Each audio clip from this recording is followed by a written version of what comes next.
Hello mga kasibok! Welcome back sa aming channel. So ito, sinashowcase namin ng isa sa tourist destination sa barangay Ambalangandalin in San Fabian, Pangasinan. Ambalangandalin in Tagalog is Pulang Lupa. So ito is ilog siya with some cottages na very native, very refreshing, and napapaligiran siya ng parang semi-bundok, pero on the other side, it's ilog.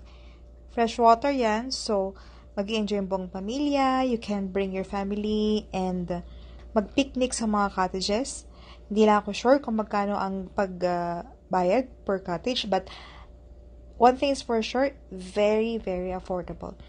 Para sa mga gustong mag-comment dyan, or comment down below kung saan yung pag gustong mamasyal ang mga kaasibok natin dyan sa anywhere in Pangasinan. Libutin muna natin ang Pangasinan, then we'll go later sa La Union, Ilocos Norte, Ilocos Sur, and so on and so forth. But sa ngayon, tignan muna natin kung anong magagandang pwedeng pasalan sa Pangasinan. Tara, mamasyal, mag-enjoy, at mag-enjoy ng summer vacation sa Pangasinan. Galila!